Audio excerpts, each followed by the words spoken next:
Bienvenue dans cette deuxième vidéo. Je m'appelle Lynn et aujourd'hui j'ai envie de vous raconter un bout de mon chemin jusqu'ici. Ça commence en 2016. À ce moment-là, j'ai 23 ans et je sors d'un master de philosophie. Je n'ai pas dessiné depuis plus de 6 ans, mais malgré cela, j'ai un très fort attrait pour le monde des arts et je reconnecte doucement avec la petite fille en moi qui voulait devenir dessinatrice et décoratrice d'intérieur. Ce désir refait surface et il est tellement présent que je décide de me donner les moyens de le réaliser.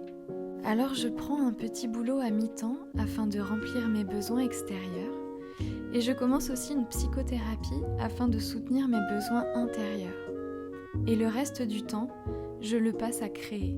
Pendant des mois, je réapprends à dessiner, je teste plein de techniques, j'explore le monde des arts et je découvre des artistes qui m'inspirent et qui me donnent envie de continuer. Petit à petit, je trouve ma voix et ma propre expression artistique et je commence alors à présenter mon travail d'illustration de manière professionnelle.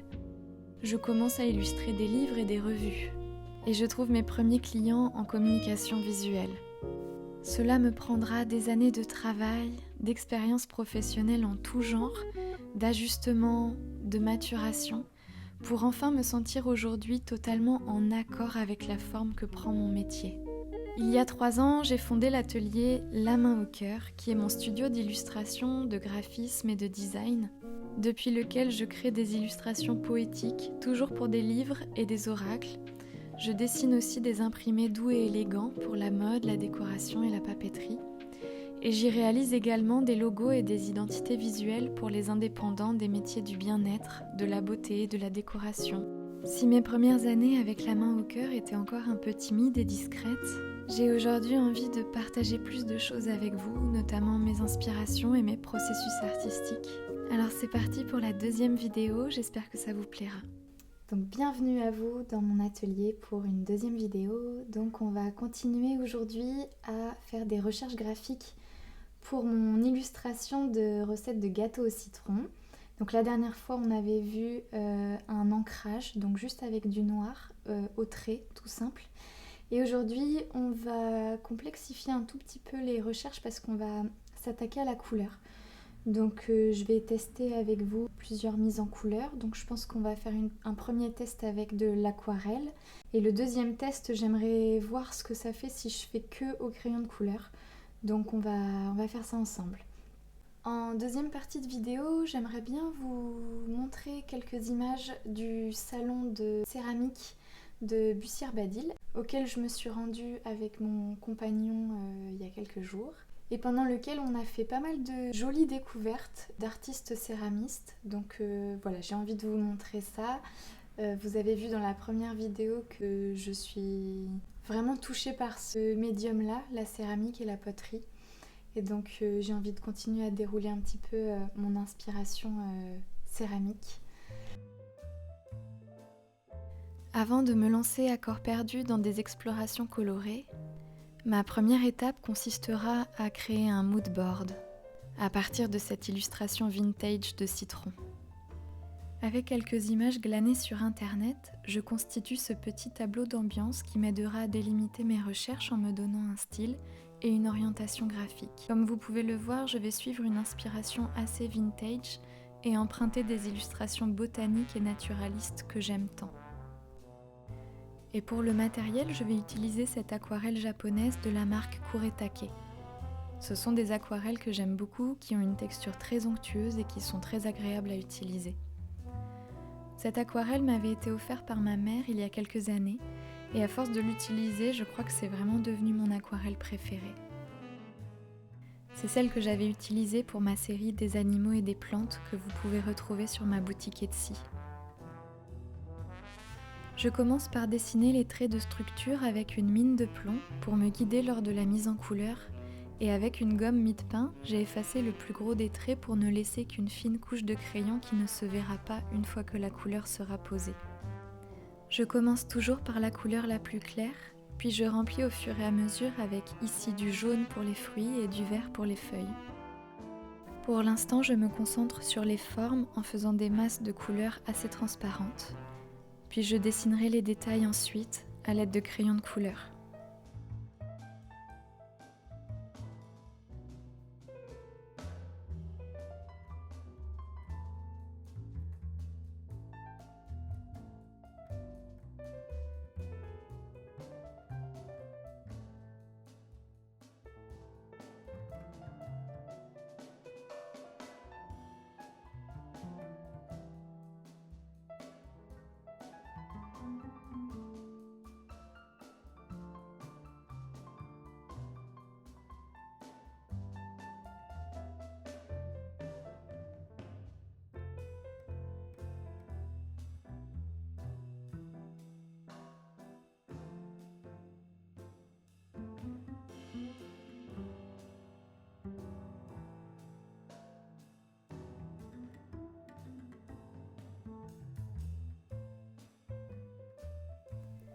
Une fois que l'aquarelle est posée, j'attends quelques minutes que ça sèche.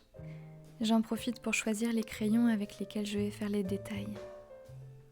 En général, j'utilise les Polychromos de chez Faber-Castell et les Supracolor de chez Caran d'Ache. Ce sont des crayons assez gras qui s'utilisent facilement sur des couches d'aquarelle.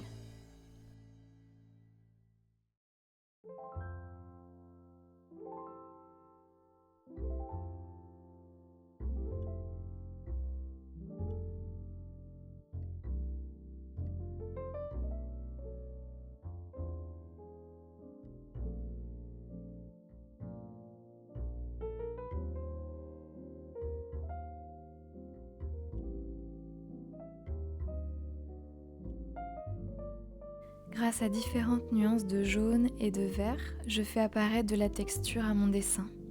Et je n'hésite pas à mettre un peu de jaune dans les verts pour leur donner du relief. Quelques derniers détails et le dessin est terminé. Il me semble que ce premier essai est assez concluant. J'aime beaucoup l'association aquarelle et crayon. Je vais m'arrêter là pour aujourd'hui et je continuerai mes recherches chromatiques demain. Je vais aller m'aérer tant qu'il fait encore soleil. Et ce soir, j'ai envie de revoir Titanic que je n'ai pas vu depuis mes 15 ans.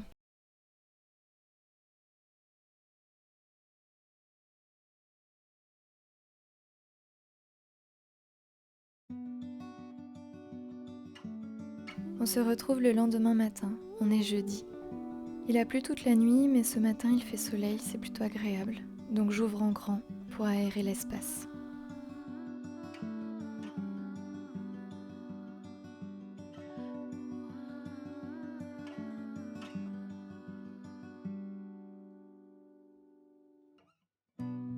J'aime beaucoup commencer mes journées avec du dessin libre, sans objectif et sans attente de résultat. J'ai commencé cette page il y a quelques jours et je la remplis au fur et à mesure, dès que j'ai un moment libre ou que je suis en recherche d'inspiration. Cette pratique régulière de dessin libre me permet de garder ma créativité en bonne santé et de continuer en parallèle de mes illustrations de commande à dessiner juste pour le plaisir.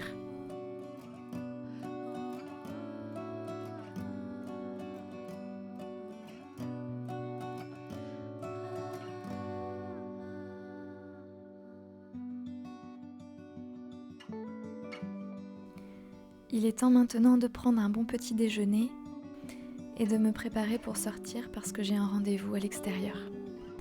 La ville est très agréable ce matin, avec son ciel bleu, son sol mouillé et son odeur de pluie de la nuit.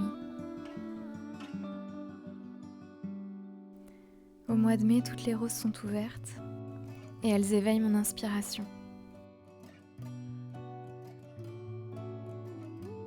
Mon rendez-vous étant terminé, je rentre à la maison et je vais me replonger dans mes explorations chromatiques pour ma recette de gâteau au citron. Avant de vous montrer mes essais au crayon de couleur, j'ai envie de vous montrer un livre d'une illustratrice botaniste que j'aime beaucoup, qui s'appelle Maria Sibylla Merian, qui a vécu à cheval entre le XVIIe et le XVIIIe siècle. Elle était notamment passionnée de biologie, de chenilles et d'insectes. Elle est née en Allemagne et à 52 ans, elle a tout plaqué pour partir en Amérique du Sud avec sa fille et y explorer la faune et la flore tropicale. J'aime énormément ses dessins parce qu'ils sont à la fois extrêmement appliqués et à la fois terriblement enfantins, notamment dans les couleurs et les rapports de taille et d'échelle, ce qui leur donne beaucoup de vie.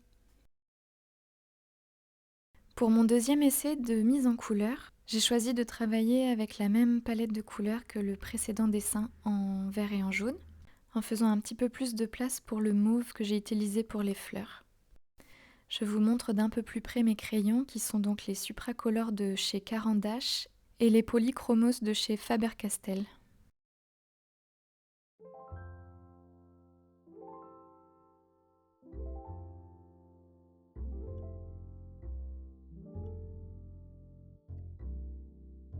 Donc comme vous pouvez le voir, j'ai choisi pour ce deuxième dessin un traitement un peu plus lâché, avec certes un peu moins de précision et de niveau de détail, mais pour le coup plus de mouvement dans l'exécution des traits.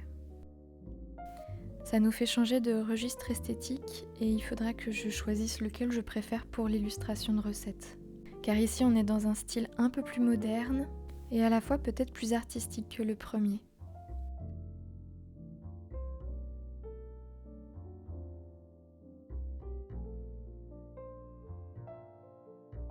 J'ai donc 2 essais couleurs bien distincts. Je vais donc me laisser le temps de choisir la piste que je préfère pour ma recette. Et ça tombe bien parce qu'il est l'heure d'aller au cours d'art plastique que je prends tous les jeudis. C'est un cours de dessin d'après modèle vivant, qu'on appelle aussi dessin de nu. Ça fait 2 ans que je suis inscrite à ce cours et il me fait beaucoup de bien. J'ai pu constater que mon dessin a évolué depuis et que je me suis améliorée notamment pour tout ce qui est anatomie du corps humain, mais aussi les proportions et les compositions générales.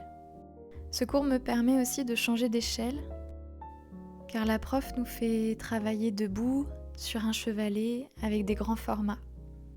Moi qui suis souvent pliée en 2 sur mon bureau à dessiner petit. Comme il fait encore très beau en sortant du cours, j'en profite pour me promener un peu et passer devant l'étal de Côté Art, le fleuriste qui se trouve rue des Postes à Angoulême. Je me remplis d'inspiration devant ces fleurs de bougainvilliers et ces grosses fleurs violettes.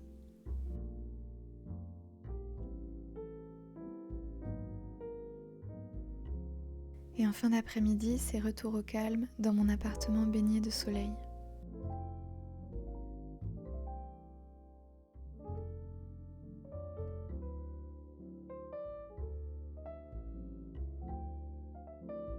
C'est désormais le week-end et le soleil a disparu pour laisser place à une grosse pluie d'automne.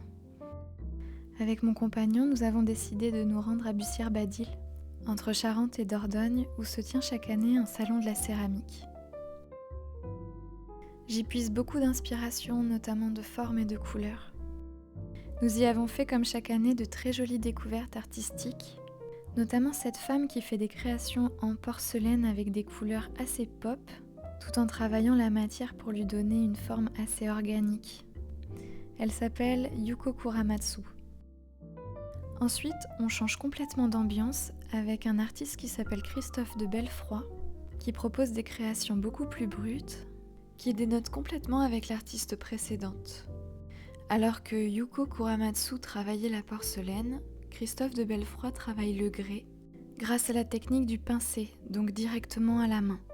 J'aime aussi particulièrement les colorations à la cendre qui donnent au bol et aux autres outils quelque chose d'extrêmement naturel et brut. Et enfin, on termine ce petit tour d'artisan par Capucine Pageron, qui est, je pense, l'artiste que j'ai préféré du salon, avec sa vaisselle tremblante et dessinée à la main en bleu et blanc. Les objets de Capucine ont quelque chose d'intemporel qui me touche particulièrement. Aurélien nous a trouvé des broches en céramique, donc rouge pour moi et bleu pour lui.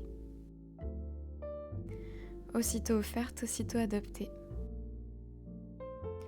Il y avait également sur le salon un petit coin bibliothèque dans lequel on a passé un petit moment, à regarder tous les ouvrages sur le sujet de la céramique, de la terre cuite et des azulejos comme le petit livre que je tiens dans ma main.